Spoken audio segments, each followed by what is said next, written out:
UrbanBroadcastMedia.com Chicago. And around the world where your voice is heard. This is UBM Talk. Hi, this is Darian, the host of All Things with Darian King, heard every Thursday afternoon from 2 to 3 Central Time on UBM Talk. Every week, I'll be touching on a variety of topics that affect our lives and our faith. All things work together for good to them who love God and are called according to his purpose. Join me every Thursday, 2 to 3 on UBM Talk, so we can talk about a variety of issues that affect our lives and our faith. All Things with Darian King on UBM Talk, Thursdays from 2 to 3.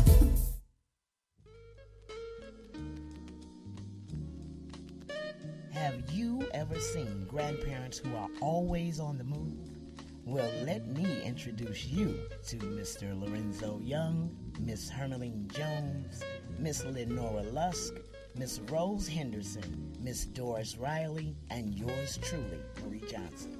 Join us every Saturday morning from 11 a.m. to 12 p.m. on UBM Talk. Grandparents on the move, we don't rock, we roll. Hi, this is Valencia, host of Success by Design. Heard every Tuesday from 6 to 7 p.m. right here on UBM Talk. Join us for a well-rounded discussion on information, engaging parents, teachers, and community leaders about making important decisions at their children's school. Tune in every Tuesday from 6 to 7 p.m. so you too can be informed, engaged, and prepared to make the best decision for you and your child and the entire school community. Hey, you, yes you. Why are you turned down? For what? You need to turn up every Wednesday from 8 to 9 on UrbanBroadcastMedia.com. Hottest topics are relationships, education, money, and the hottest celebrity guests that you can't get nowhere else, and life-changing messages. I say it nowhere else but on Urban Broadcast Media. Visit www.turnup3.com. That's the number 3.com. When you see it, you can cite it. The following show is paid programming and does not necessarily express the views and opinions of Urban Broadcast Media and its subsidiaries. Thank you for listening to UBM Talk.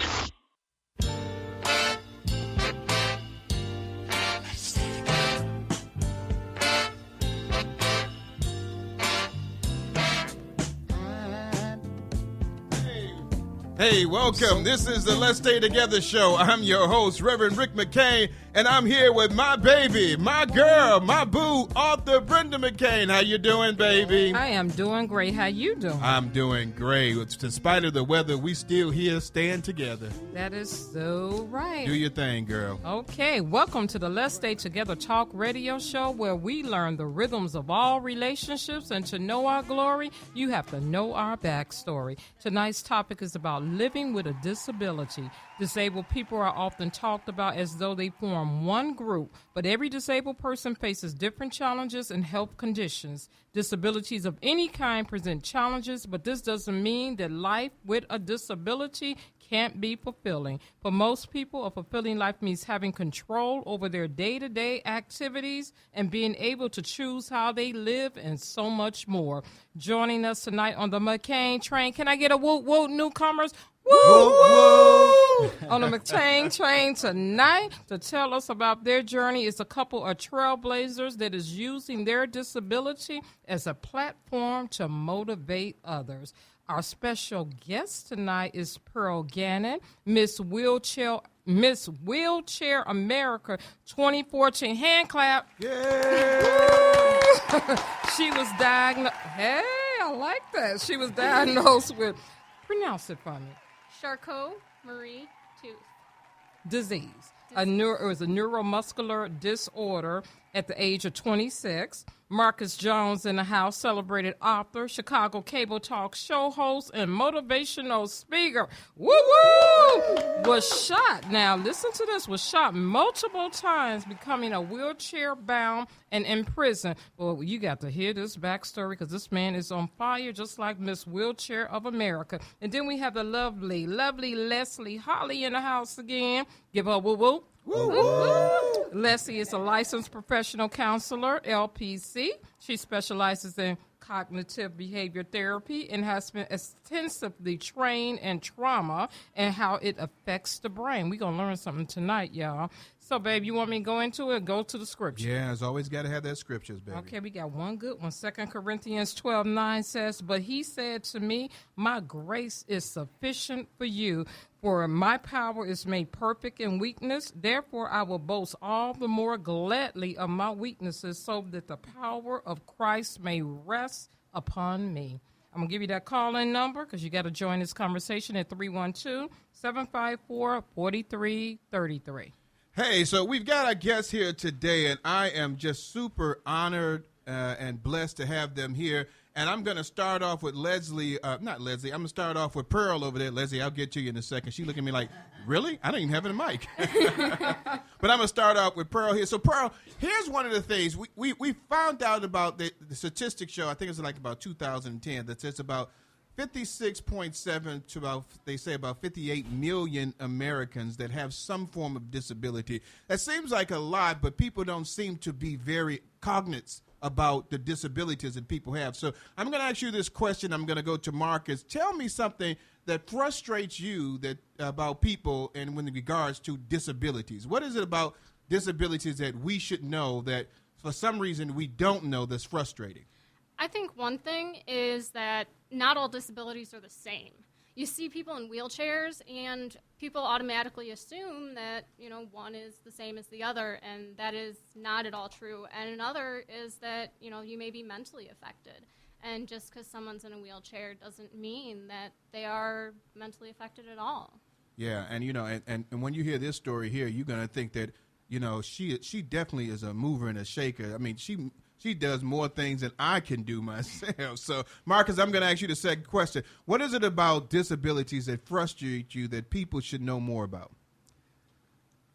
Well, first of all, I want to say thank you all for having me on the Urban Broadcast Media. Amen. And the thing that really frustrates me is that people like Miss America, Miss Illinois mentioned, is that, they think that everybody is the same. Mm-hmm.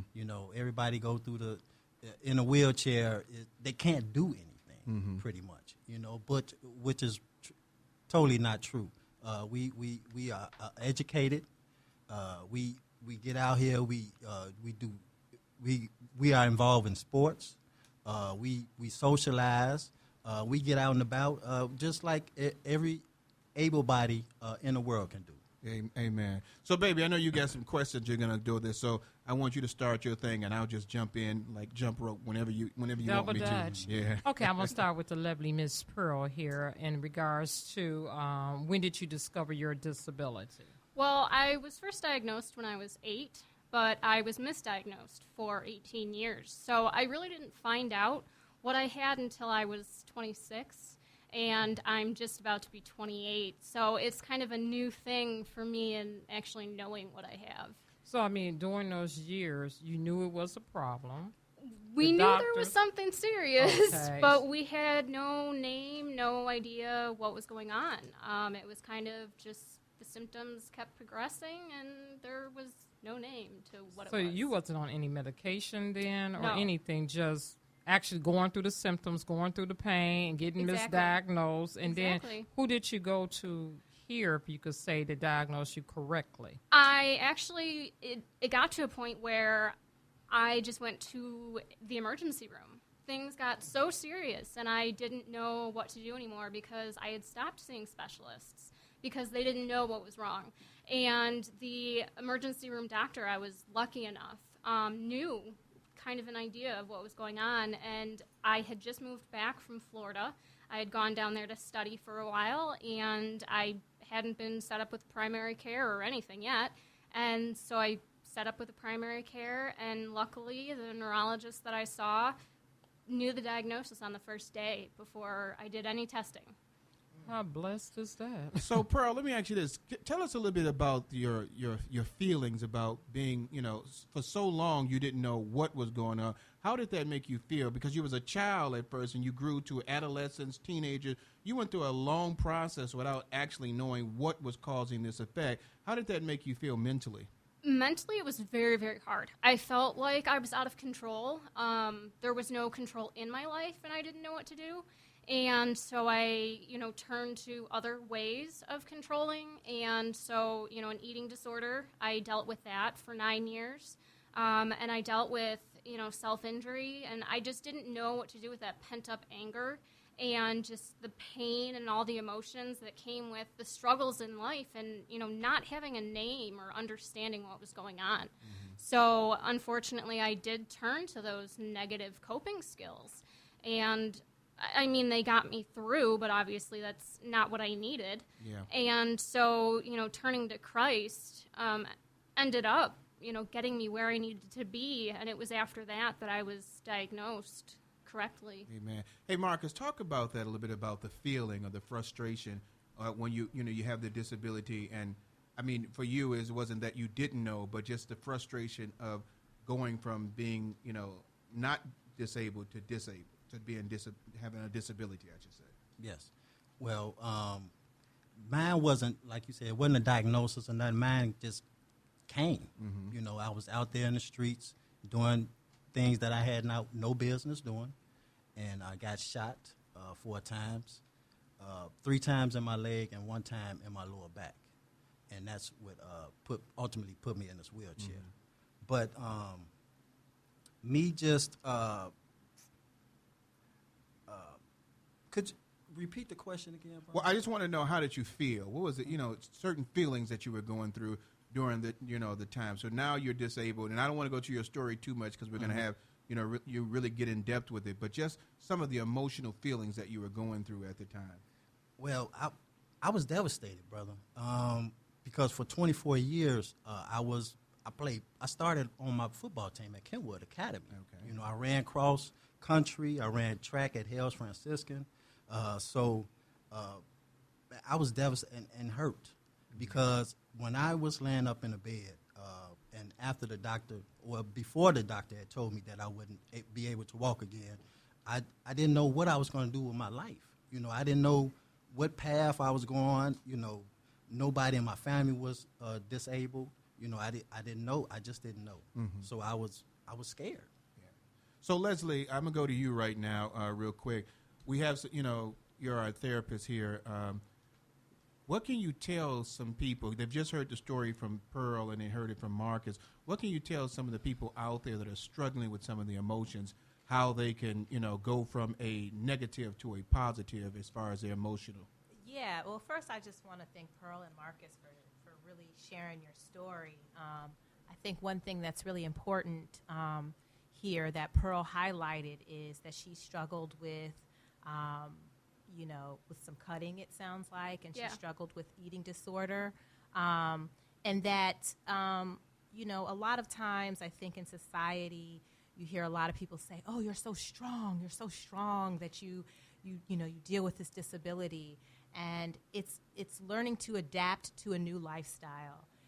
That would be difficult for anybody. And like you said, Pearl, when life brings us struggles, which we all have, this is something that, because there's not a lot of education, a lot of people don't know, that a lot of times other people can add harm to that situation that someone's already going through.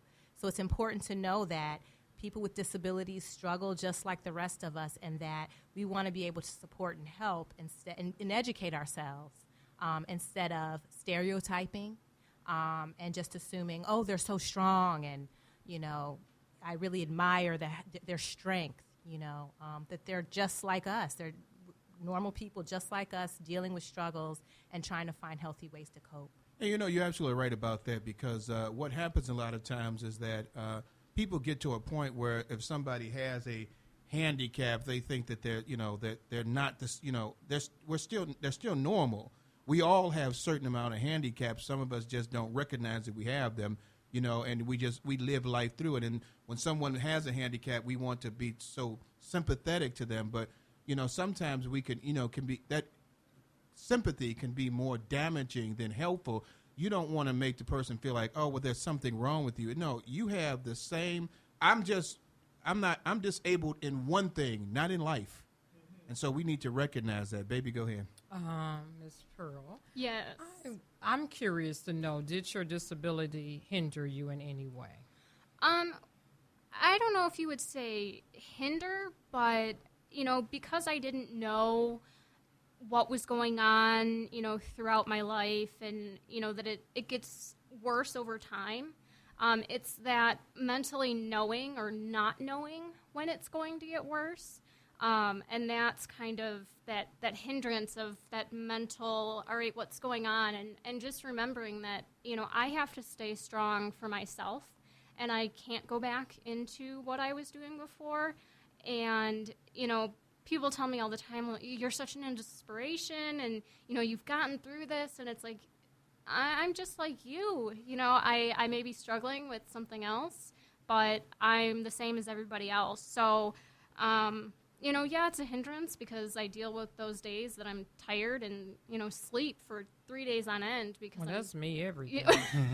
Because I'm trying to, overcome overdoing it for one day. But, I try and, keep life going a day at a time. Hey, Pearl, tell us about your story. Give us some information about what we've got. These what are these things called again? The silicone bracelet. The wrist bracelet. It says CMTA. Explain that to us about it and give us some history about the backstory for you. All right. The CMTA is the Charcot-Marie-Tooth Association, and that is the basic association in the United States and all over the world that is researching a cure for CMT. And Charcot-Marie-Tooth was named after the 3 scientists that had discovered it. And it is a neuromuscular disorder. It starts in the feet and the calves. And so it's very common to have very high arches and what they call inverted champagne calves, like inverted champagne bottles, because you lose the muscles in your lower legs. And so I lose the nerve capabilities to transfer down my spine correctly to my arms and legs, basically. So is it like a tingling sensation? Normally it's very painful for me. It's painful, it's cramping. So I still have movement in my legs, but the ability to really stand and hold myself up is not possible without, leg braces or something else to keep me strong enough. Just because there aren't the nerve signals going down correctly.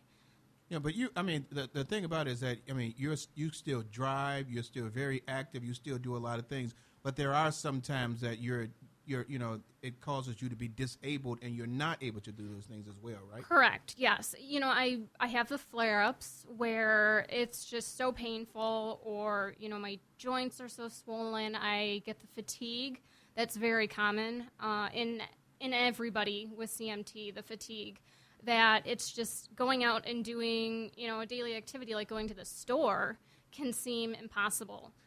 But on my good days, I can go out and play wheelchair basketball. I go out and I'm competing in adapted wakeboarding. So, it really, for me, it's a day-to-day thing. No 2 days are the same. Yeah.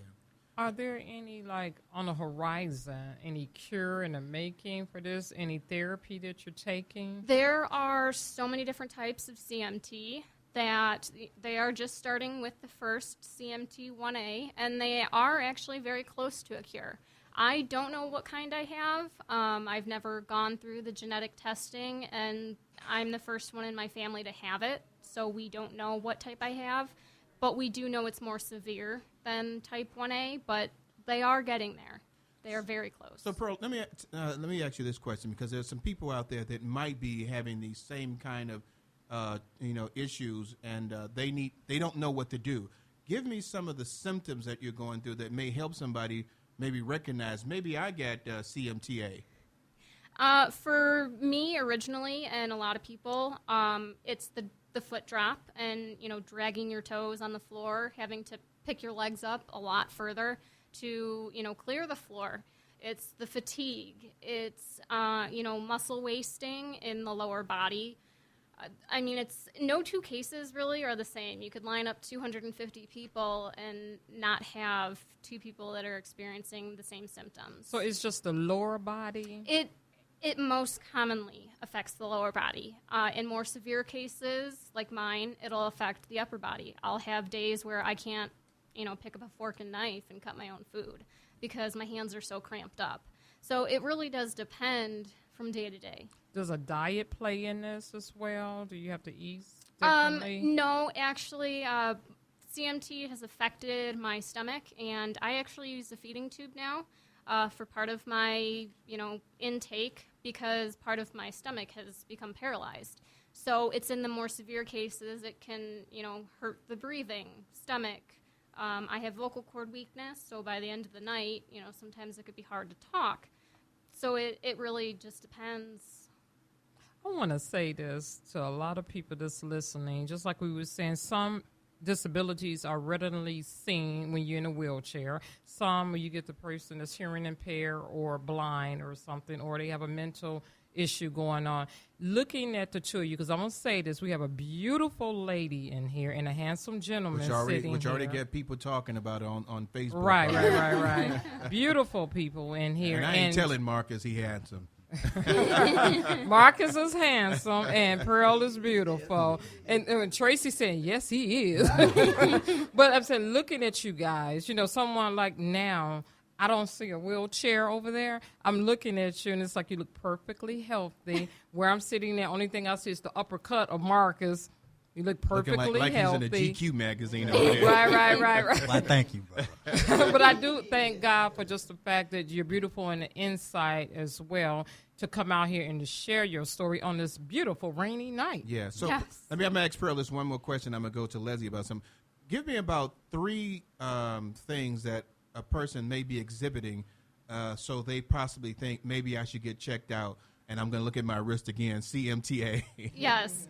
For CMT, if you're dealing with a lot of pain, you get the numbness and tingling with neuropathy and have that, foot drop and you can't clear the floor. That's a big sign right there. Yeah. No, I know we both experienced that in our legs sometimes. So she used to get Charlie horses a lot in bed, and I used to always say, "Why is my foot falling asleep?" So I need to pay attention to a lot of that stuff. But it's major when it comes to the point where you can't even clear the floor. It comes to the point where your toes have completely dropped, and do they be locked? No, well, you can't lift your foot up, is what it is. So they just kind of hang there. And so in order to clear the floor, you're lifting your knees a lot higher.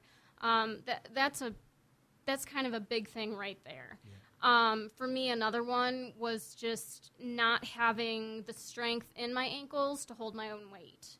I had to get fit for leg braces in order to, keep walking because I didn't have that ability to do that. And then, I would say another one would just be, major coordination or balance issues with the other 2 symptoms. So let me go to Marcus real quick. Marcus, give me some of the things that, that now that you're in the wheelchair and what are the certain issues that you go through with some frustrations of, like she was talking about, she's not able to do certain things. What is it now that you're not able to do as readily as you once was able to do before? Well, one thing right off top is that I'm not able to get out the bed like a normal person do. I basically have to almost crawl out of the bed to get to the edge of the bed to get in my wheelchair, to transfer to my wheelchair. So that's one thing that's kind of frustrating. Mm-hmm. And also another thing, like Pearl mentioned, is that I also have tremors, and it's like a spasms, but it's not like a jump out spasms, because I've seen people in wheelchairs, disabilities, have jump out spasms, and their legs jump out, and their body go crazy. But mine is just that it's a tingling sensation from my knees down, and it's 24/7. Mm-hmm. Like right now, it's just happening. It's irritating. You know what I mean? You can't see it because I've been in a wheelchair over 15 years, so and I've kind of adapted myself to it. But it's really frustrating, and more so times like when it's cold outside, or when it's raining, or real hot or something like that, in the humidity and the temperature and stuff like that, it kind of go wild sometimes. Not every day I experience it, and like Pearl saying, it's not every 2 days is the same. Can you take anything to help subside that pain? You know what? They do have medication out there. They have what they call muscle relaxers, ibuprofen, pain medication. But I don't like taking pills. Period. I just don't like taking it. I changed my diet.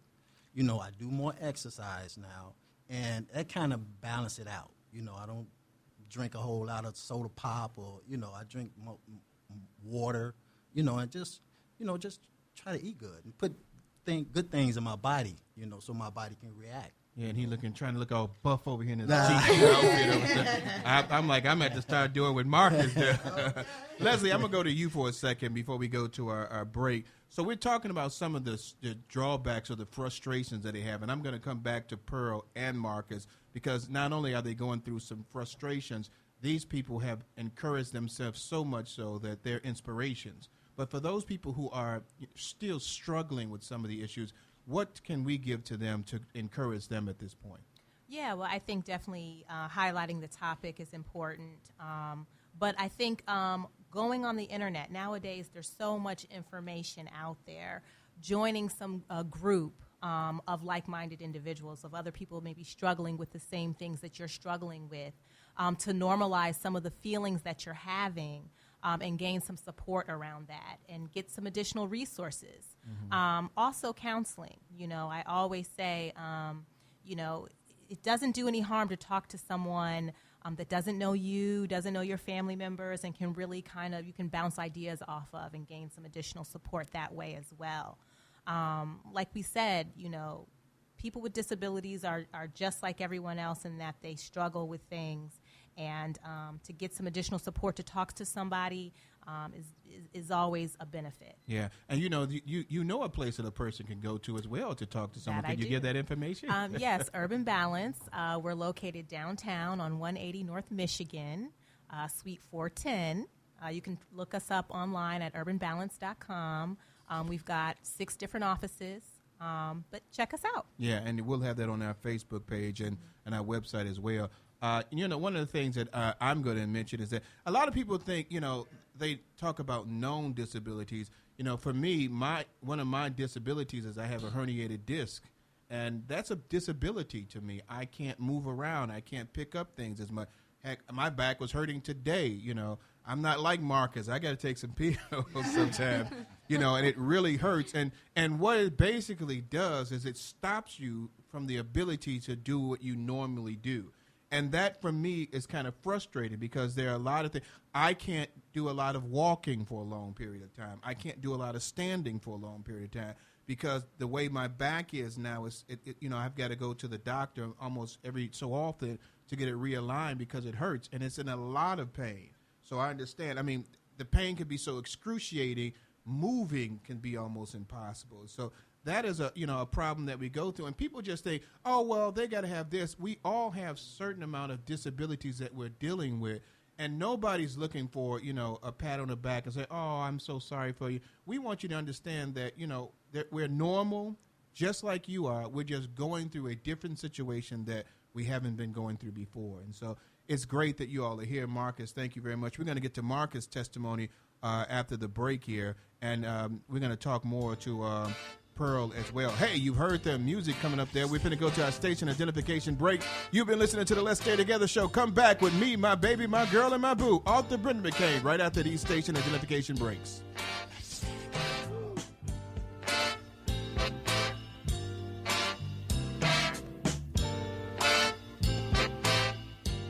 The Damon Williams Show. We went to the set of Arsenio. We were in the audience. Anytime you see a white woman with a clipboard, chances are that person's going to be on TV. They're going to put a little dab of whipped cream here and here and here. That heifer squeezed that whole damn can of whipped cream all over my face. And then after she licked it off, my little dirty old man neighbor, who never has 2 words to say, I look out, he's standing at his Sunday best. So you like whipped cream, huh? The Damon Williams Show, Wednesdays, 2 to 4 p.m. on UBM Talk. My name is Coach Thomas. I am a fitness, health, and nutrition coach and member of the Illinois Governor's Council on Health and Physical Fitness. Make sure you check out Change for the Better with Coach Thomas Sunday nights from 7 to 8 p.m. We will discuss topics and feature guests that will give you helpful tips and advice on how to create healthier habits that will lead to a healthier lifestyle. Make sure you check out Change for the Better with Coach Thomas, where we focus on healthy kids and healthy communities. Tune in to Change for the Better with Coach Thomas, Sundays 7 to 8 p.m. only on UrbanBroadcastMedia.com. Hello, this is David Risquet. I'd like to welcome you to the David Risquet Experience Files right here on UBM Talk from 6 p.m. to 7 p.m. every Monday. As I always say, don't take my word for it. I strongly encourage and invite everyone to do your own research. The global elite has hidden everything in clear sight. The words from the wise will help guide you on this path of enlightenment because the wizards are no longer in Oz. You'll be hearing this and more on the David Risquet Experience Files every Monday, 6 to 7 p.m. on UBM Talk. Hello, this is Leon Finney, your host of Another Perspective on UrbanBroadcastMedia.com. We are the voice of Black America. Join me and my guests every Saturday from 4 to 5 p.m. as we discuss the issues that impact Black America. Tune in to UBM Talk on UrbanBroadcastMedia.com, the simulcast on our affiliate station WBON 1690 AM. That's Another Perspective every Saturday from 4 to 5 p.m. And you can run and tell that. Hi, I'm Neil Harper. And I'm Takora Rogers. Listen each Wednesday from 1 p.m. to 2 p.m. for Ubuntu, Humanity Towards Others, right here on UBM Talk Radio. It's a radio show that deals with everything in the African American community, from Miami to Moscow. We'll deal with your issues, so give us a call and let us know what those are. That's Ubuntu, Humanity Towards Others, right here every Wednesday from 1 to 2 p.m. on UBM Talk Radio. Urban Broadcast Media, proudly broadcasting from studios located in the Bronzeville community in the city of Chicago. Heard around the world at UrbanBroadcastMedia.com. UBM Talk, servicing the community and beyond.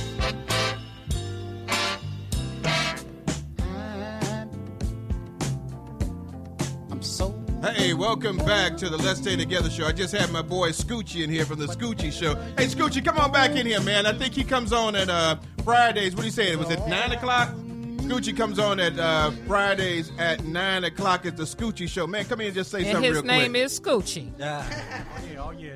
Big shout out to Let's Stay Together. You know, it's going down. Y'all can check out the Scoochie show. Make sure y'all tune in to UBM Jams and UBM Talk on the regular, all day, every day.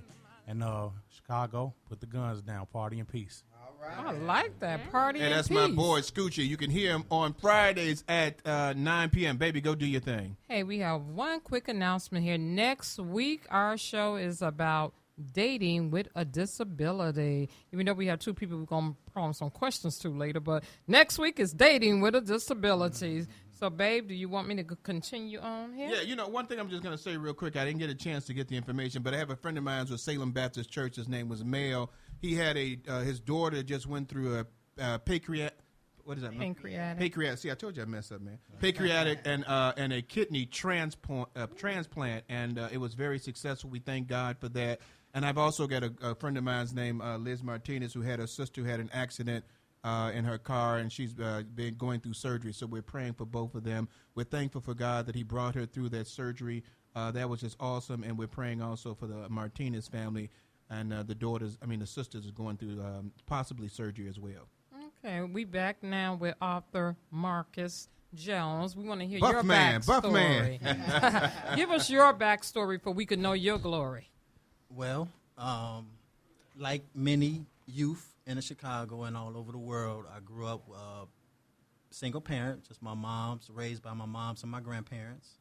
And along that line, didn't have no guidance, no proper mentor to show me the right way to how to be a man and grow up and do the right things.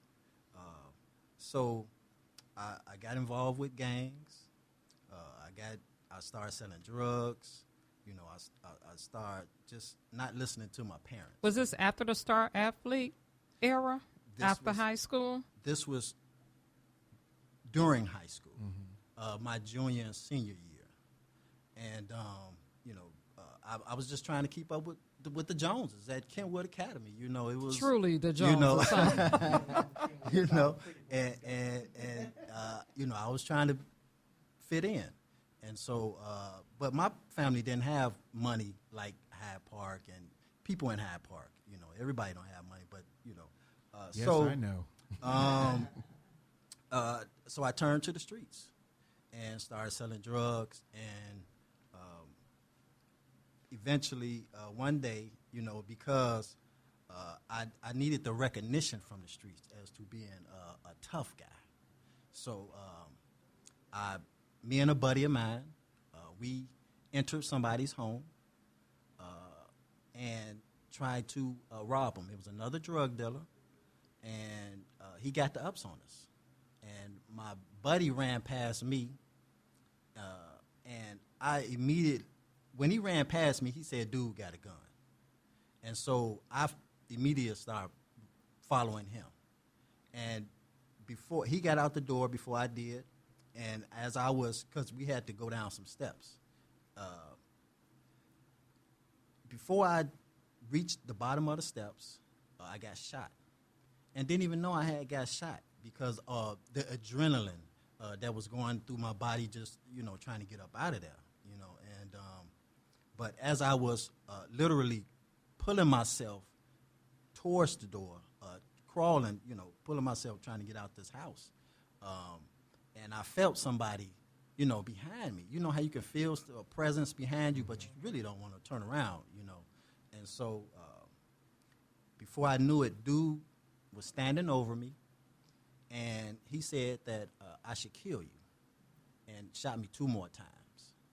And somehow or another, I don't even know how I got out the house, but I managed to get out the house.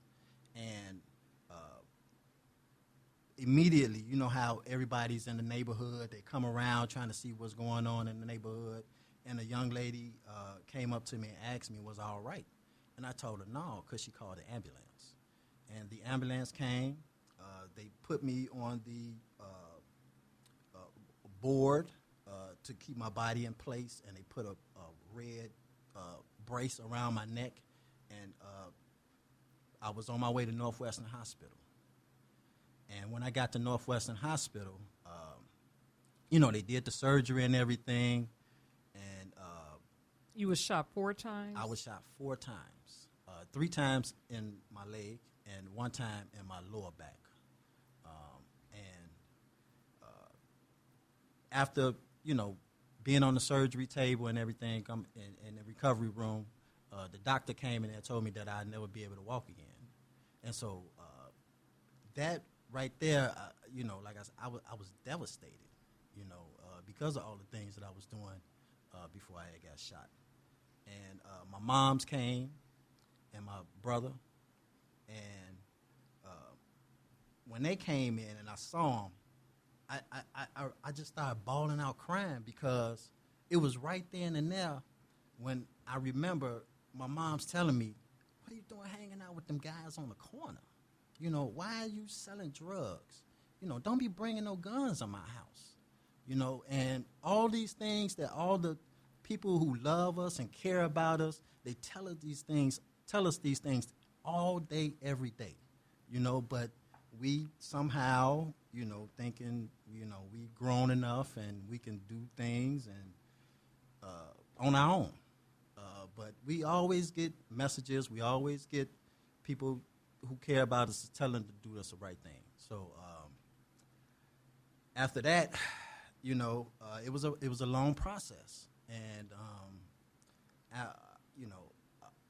I was for like 2 years in a depressed state.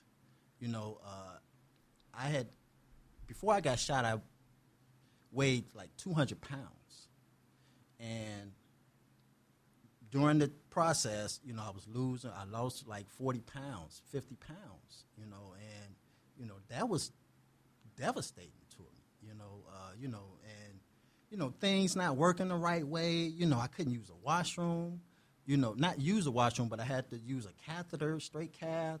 I had to, in my beginning stage, I had to wear a diaper. You know, I had to retrain my brain to retrain my, my body. How long ago was this, Marcus? Wow. So I got shot in 1995. So that would be, 19 years ago. Yeah. So one of our questions was, how did your disability change your life? And you're sharing that story now. Because can you take us, fast forward us from when you got shot to being incarcerated? Okay. So from Northwestern Hospital, I went to the Cook County Hospital and stayed about 2 weeks. Well, I stayed 2 weeks at Northwestern Hospital. Then they transferred me to the Cook County Hospital. I stayed in another 2 weeks. And from the Cook County Hospital, they transferred me to the Cook County Jail. And I stayed 2.5 years in the Cook County jails fighting the case that I ain't even had no business being involved with. And from the Cook County Jail, I went to Dixon Correctional Facility and spent the remainder of a 10-year sentence. And got out in 1999.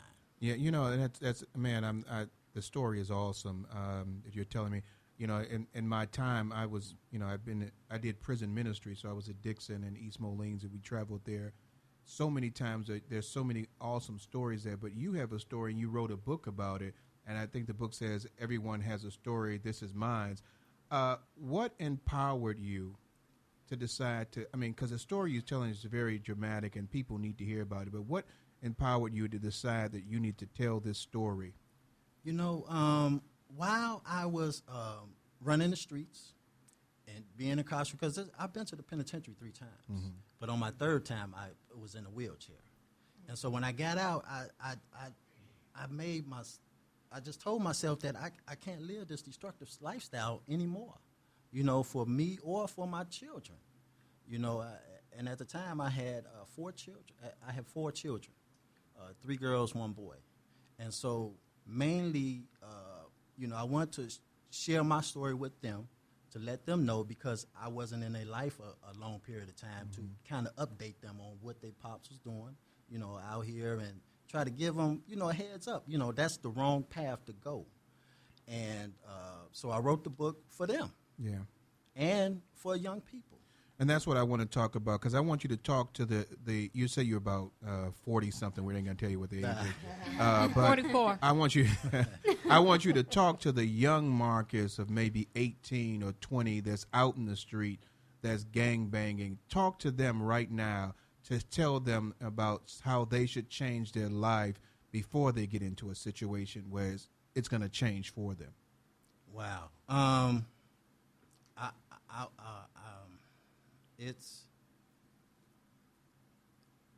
want to tell them, man, that education is so important. Education is so important, man. You have to get your education, because that's a guidance. That's a pathway to show you on which route you're going to take in your life, you know, on how successful you want to be. Because education is, you know, what is it? Associates, you know, you got your bachelor's, you know, you got your master's, the PhD, is all these levels of education that people can reach, the young people can reach. And the opportunity now is just so fluent, you know, you can do so many things now because of technology, but for the young people, man, we got to put down these guns. We have to listen to our parents, people that care about us, you know, teachers, mentors, whoever, you know, who's giving good advice out here in these streets. Yeah. And because they know right from wrong. You know, we just got to, you know, as parents, as mentors, whatever, you know, we just got to stay on them. Yeah. And I'm going to come back to you on something, because I want to go to Leslie, because I'm going to hit you with something real hard in a second, because we need to talk to the brothers out there about it. Leslie, you know, that was a dramatic testimony that he gave. We've got a lot of young people out there, you know, that need to hear the story. How do we help them understand that there's a lot of power in admitting that you're doing something wrong, and it's even more power when you can step out? Yeah. Well, first, I want to say, Marcus, that I think it's great that you're breaking that cycle, you know, and being in your children's lives. lives and really teaching them what's right from wrong. I think in our communities, that's a big piece of it. You know, we really have to be there for our children to steer them right from wrong. You know, mom can't, you know, this whole saying, you know, a woman can raise a man, you know, no, you know, the father needs to be there. And if mom and dad aren't going to be together, okay, but how can we healthy co-parent, you know, to make sure that we are giving our children the best chance and giving them that guidance in that direction. I think that more mentoring in the schools is important. I think that more programs, we do need more programs in our communities to help kids get on the right path. And so that comes with funding and things of that nature. But I think, you know, Marcus, what he's doing is a great thing, going into the community and saying, hey, I can tell you because I've lived it. Right. And it's hard. It's hard to teach a kid. I think when we're young, we think we know everything. Right. Hey, Marcus, talk about that, you know, what you're doing in the community to help people right now understand that they need to change their lives. Well, it's simple. You know, it's nothing hard out here. We've been doing it for ages. But just, you know, to piggyback off Leslie here, you know, parents play a big part of it. You know, it's a big, major part, you know. And when you're missing a component, you know, somebody has to bring up the other side of it, you know. So, but what I'm doing out here is I have a program called the Peace Summit Conflict Behavior Resolution and Education. It is a 8-week educational program, and it targets, you know, I have some wonderful facilitators. We go out into the school. It's an 8-week program, and each week the students or churches or different institutions who have youth centers or youth come to their institutions to have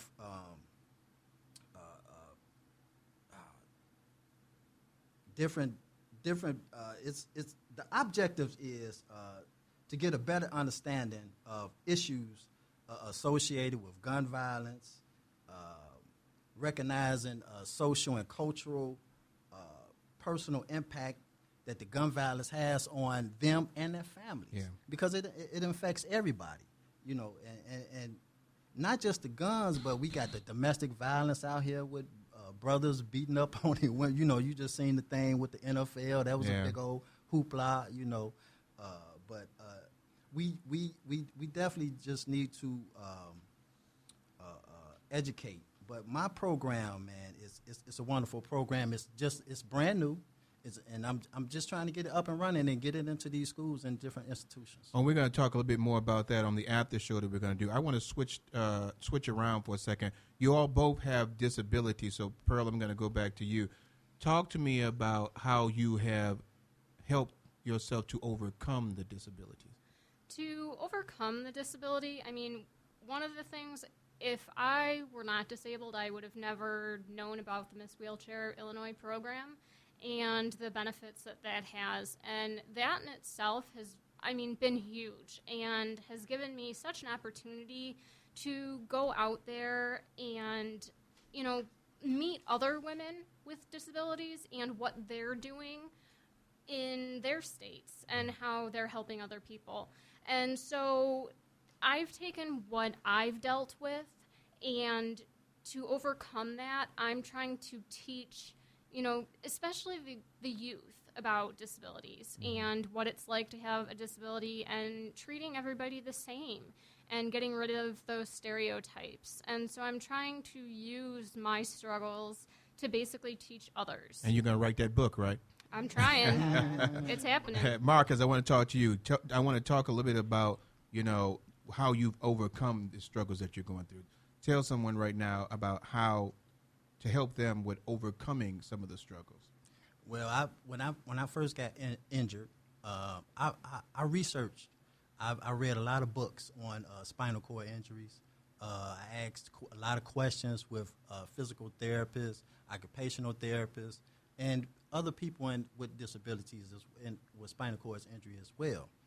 So I did a lot of research, just book reading and asking people. But that's how I overcame it. And getting involved, like Pearl was saying, if it had not been for my disability, I got involved with RIC, Rehabilitation Institute of Chicago. And they have a fitness center. They have adaptive sports program. And I'm involved, it gives you outlets, like I mentioned earlier in the show, we normal just like everybody else. We want to fulfill our life just like everybody else. And so I got involved with wheelchair softball and wheelchair basketball. And we travel, we just won a tournament, wheelchair softball, third place in the whole nation. Hey, great, amen. And so I'm just excited, man. Yeah. Hey, Pearl, you're doing some things like that too, aren't you? So tell us about the activities that you're doing as well. I'm also involved in RIC. I play on the women's basketball team, Wheelchair Sky. I go through activities through Adaptive Adventures. They have different things, and the main thing that I do through them is adapted wakeboarding. But they have kayaking, paddleboarding, hand cycling, you name it. They've got it.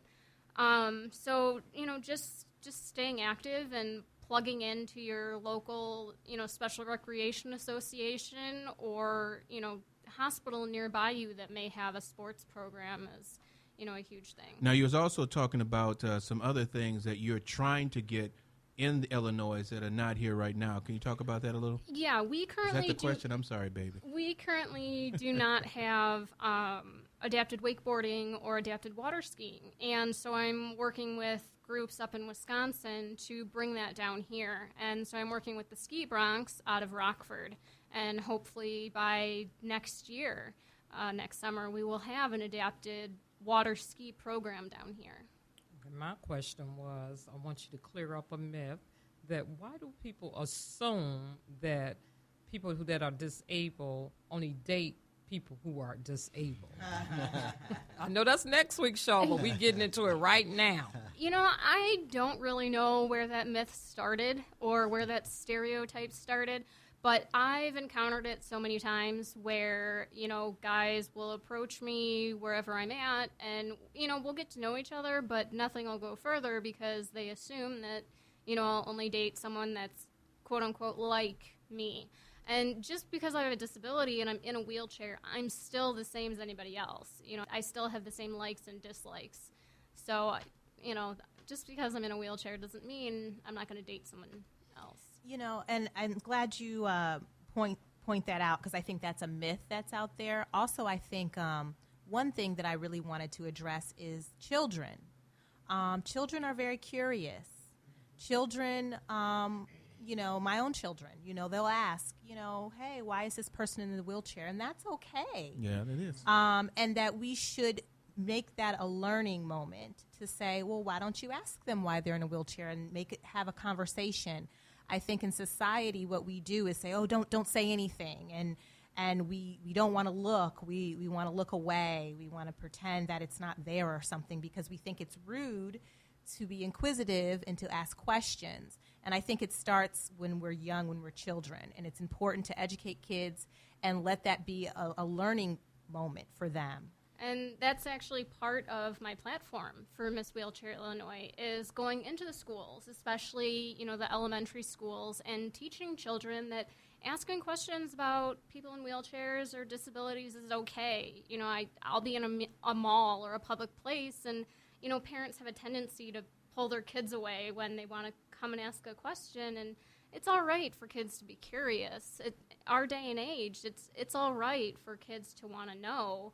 And that's why I really want to get into the schools and teach them. Well, it's good to know she's not one to take offense easily, because most people don't like to be approached that way. No, I feel that if a kid is curious on why I'm in a wheelchair, my legs work differently than yours do. Simple answer. And it helps break a lot of the stereotypical, thoughts, because if you don't get a chance to talk to someone, then you'll talk to someone who doesn't know. Yeah. And you want people to have the opportunity to come to you and say, hey, why is this? So you can explain to them. So basically, as Leslie was saying, if we help the kids develop at a young age to understand it, then they won't be so naive when they grow up or hear it from the wrong, people. Yeah, I totally agree. I have a sister who's in a wheelchair due to multiple strokes, and my grandson, who was 3, has never seen her in anything but a wheelchair, and he's able to push her around. He helps her put her braces on and off. So to him, that's TT. So I think it's great when we do teach children about disabilities. So, Marcus, are you gonna dodge that dating question? We got Mr. GQ over here. I mean, probably right now you got like about. I don't want to get you in no trouble. You might be dating somebody. I'm talking all this stuff like that. This is just Reverend Rick McCain talking. It has nothing to do with Marcus Jones and his talking. But do you deal with that stereotypical thing of You know what, I don't deal with it, but it's just because that's what I not to say that I'm against dating with somebody in a wheelchair, but I like somebody able, to help me with the things that, a person that in a wheelchair that couldn't help me with. Mm-hmm. And so that's my reason, but I am in a relationship.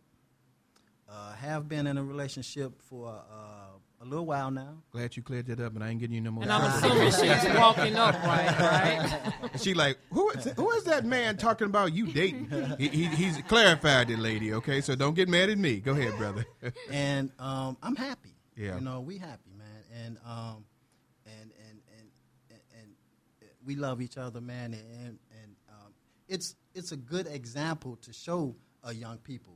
And not just young people, but adults as well, to show that people can have relationships, in wheelchairs and go about their, everyday living life, Yeah. You going to tell us about the last stop now? Okay. I mean, y'all point, I'm just all into it. Once again, I get really into our guest people. We are pulling in our last stop on the McCain Train. Give me my whoop, whoop. Woo, woo. I love saying that to her. I guess they're like, okay. I want to thank Miss Wheelchair of Illinois 2014, Miss Pearl Gannon, the lovely Miss Leslie over here, Miss Leslie Holly. And we can't say GQ no more because he's happily dating somebody. You can be GQ married or GQ dating, Look, whoever your girl is, I'm rooting on you, girl. So Mr. Marcus over here, Marcus Jones, we thank you guys for being on the McCain Train. Don't be a stranger to us anymore. Who knows? Or we'll be calling on you soon. Don't be a stranger on our show. We love you, and we thank you for coming out on this glorious night. Yeah, we do. And I've got just another question I want you all to right now to do. There's somebody out there in the few minutes that we have that's struggling with their disability. Pearl and then Marcus, I want you to help them right now.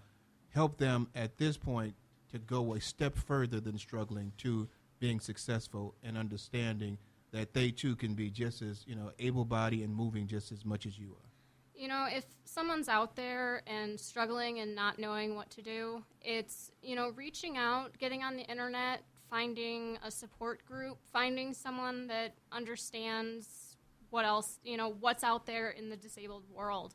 And I think just that first step of getting a mentor, of someone that understands, is going to be a huge step in getting to that next point of where they need to be. Marcus? Yes, I totally agree. And, just getting out there, groups, and, well, that nerves kicking we're in. We're going to get that next thing. Baby, you got something real quick to say about next week's show? Again, next week's show is Dating with a Disability. These two lovely people told us their thoughts of dating with a disability doesn't mean a thing. They see you, they want you, they're attracted to you. Come on, as Pearl says, she ain't scared, and he's in a relationship. I'm wrapping it up, and we good to go. Hey, this is Reverend Rick McCain here with my baby, my girl, my boo. You've been listening to Let's Stay Together show. Come back next Tuesday, 8 p.m. as we talk about dating with disabilities. Thank you for listening. See you next week, Tuesday, 8 p.m.